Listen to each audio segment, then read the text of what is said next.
कई लोगों के मन में अक्सर ये विचार आता है कि मैं तो इतनी पूजा पाठ करता हूँ, व्रत रखता हूँ, भगवान के नाम का जाप करता हूँ, उसके बाद भी भगवान मुझे इतना दुख दे रहे हैं, इतना संकट दे रहे हैं। आखिर मेरे साथ ही भगवान ऐसा क्यों करते हैं?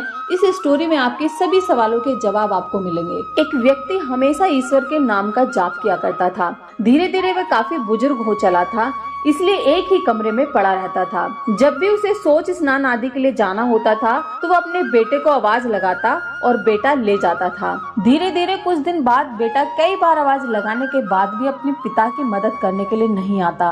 इस दौरान वह कभी कभी गंदे बिस्तर पर ही रात बिता दिया करता था। अब और भी ज्यादा बुढ़ापा होने के कारण उन्हें कम दिखाई देने लगा। एक दिन रात को पिता को सोच के लिए जाना था।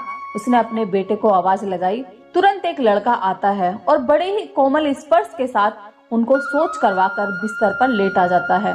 यह रोज का नियम हो गया था। एक रात उनको शक हो जाता है कि पहले तो बेटा रात को कई बार आवाज लगाने के बाद भी नहीं आता था, लेकिन ये तो आवाज लगाते ही दूसरे क्षण आ जाता है और बड़े ही कोमल हाथों से मेरा सारा काम करवा करके जाता है। एक रात वह व्यक्ति उसका हाथ पकड़ लेता है और पूछता है कि सच बता, तू कौन है? मेरा बेटा तो ऐसा नहीं है। अभी अंधेरे कमरे में एक आलो का उजाला हुआ और उस लड़के रूपी ईश्वर ने अपना वास्तविक रूप दिखाया।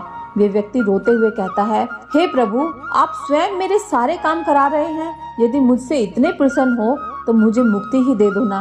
प्रभु कहते हैं, जो आप भुगत रहे हैं वो आपके प्रारब्ध है। आप मेरे सच्चे साधक हैं। आप मेरा नाम का जाप करते हैं, इसलिए मैं आपके प्रारब्ध भी आपकी सच्ची साधना के कारण स्वयं कटवा रहा हूँ। वो बुजुर्ग व्यक्ति कहता है, हे प्रभु, क्या मेरे प्रारब्ध आपकी कृपा से भी बड़े हैं?